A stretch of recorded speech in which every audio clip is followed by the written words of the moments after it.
understand God's grace and God's love for you until you understand how much you need it. So, the reason that, like Johnny Chang always says, blessings become expectations. The reason that people are so miserable, the reason that we are so prideful, the reason that you got mad about, the frat thing and not getting credit for it, the reason that I get mad when I don't get credit is because deep down in the core of our hearts, we still think that we're good people. We still think that we deserve something when we deserve nothing.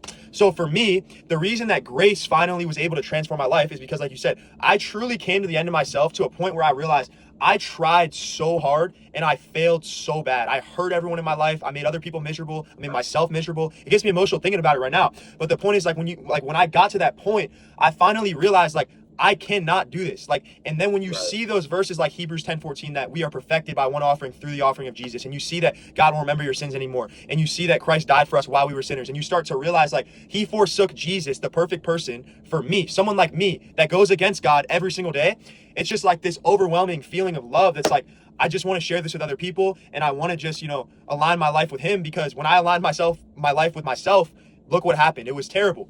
So, that's what I would say is, to be able to accept the gospel of grace, you have to truly understand who you are at the core. Everything you do is transactional. Everything you do has a motive behind it. And if you don't get what you want, you cry about it and you get super angry. So you have to kind of get exposed a little bit for yourself to actually, rest in what Christ truly did. And, the crazy thing is when you actually accept this about yourself, that's when, everything in your life kind of just starts to align. It just kind of bleeds out into everything, because it's not you trying anymore. It truly is God working. And, that's why, you hear people well, you're giving a license to sin, and you're not telling people that sin is dangerous. And it's well, Jesus defeated sin already. So we don't have to keep fixing our eyes on the sin. We can fix our eyes on what he made us. But the reason that people say things like that is because they think they have control over their sin. They think they don't sin bad enough. And at the core of that, what is that? It's them thinking that they're good enough. So that's what sparks everything. If you think you're good, then you're going to have problems in your life.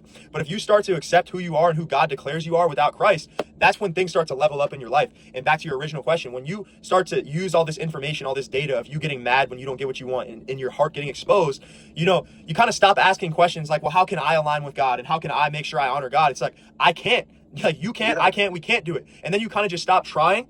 And then before you know it, an opportunity arises where, you get a job offer, you get that internship offer, and, and it just works out.